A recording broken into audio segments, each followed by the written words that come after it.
Hello, I'm Mark Boissoneault with Tradesman Mechanical. This video is going to focus on heat exchangers, why they fail, why they crack. We have collected an assortment of heat exchangers over the last little while and put them aside and actually shot some video on them for you to see. We'll be explaining from one model to another what may have happened, and this will be a combination of poor maintenance, poor design to some extent, and poor installation, which in most cases would relate to poor installation. So hang tight, and we're going to go look at those heat exchangers right now.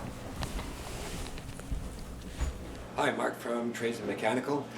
We've got a collection of 5 heat exchangers here that basically we're going to go through and explain. They range right from a 19-year-old Carrier all the way up to slightly less than 6-year-old Goodman, and we're going to talk about the reason why some of these have failed.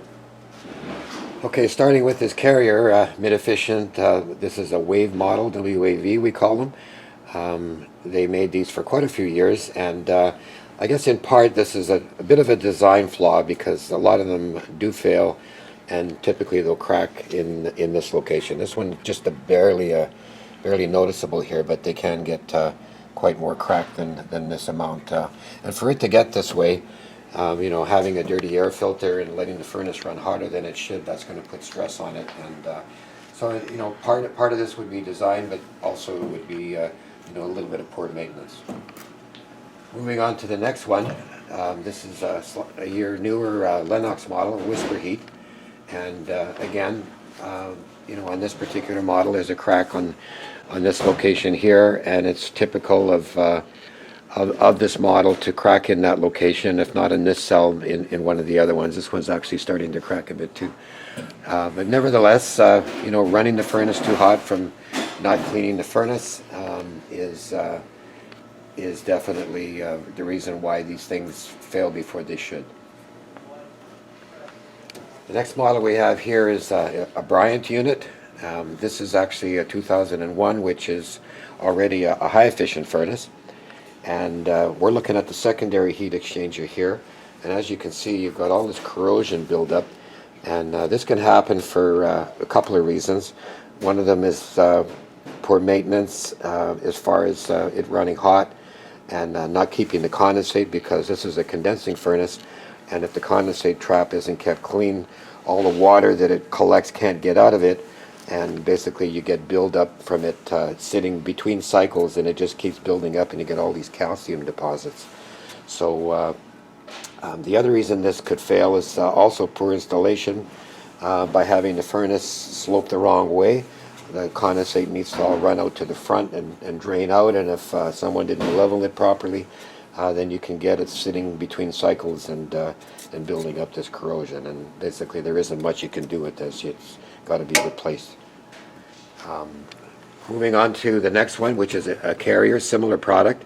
This is a 2007 model, so it's not quite 10 years old, and you can see all the damage that it's had. And this one in particular, I remember that it was strictly because the furnace was sloped the wrong way. And the water between cycles would just lay there, and a little bit of rust would just continue to develop more and more. And so poor installation on this one. And our last one basically is a Goodman. Believe it or not, only less than 6 years old, a 2010 model. And this was basically from poor installation and overheating. So this the gas valve on this one was overfiring, and as you can see, all the heat marks on this thing, and it just really burnt this thing badly. And that was the end result for this guy. It didn't take long for us to figure out this was a really dangerous situation.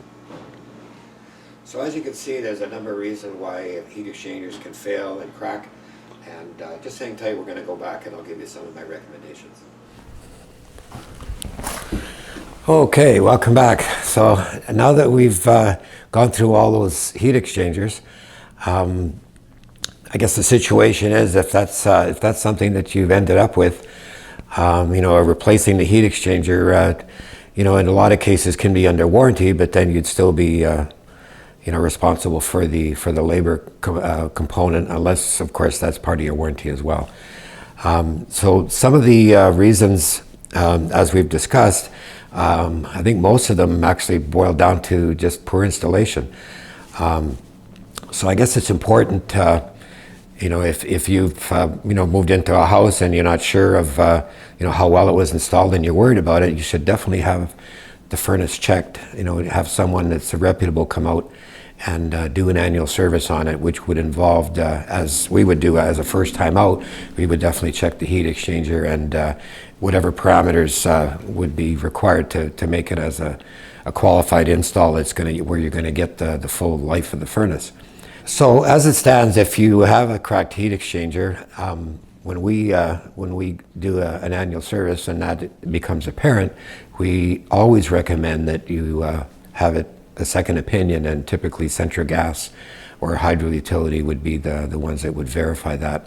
And just because the heat exchanger is cracked doesn't mean that you're in a completely dangerous situation. It just puts you in a different category where it's going to be required to keep track of it and to have it checked more regularly at that point. Having a crack in a heat exchanger can become dangerous, but once it cracks, the crack isn't necessarily causing a problem, but it can just get larger and become an opportunity for carbon monoxide to get into your residence.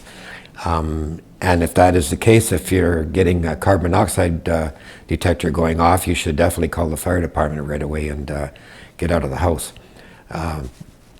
Nevertheless, as far as heat exchangers go, we can come out, and if you haven't had your furnace checked for a while, we're definitely available to come out and help you with that.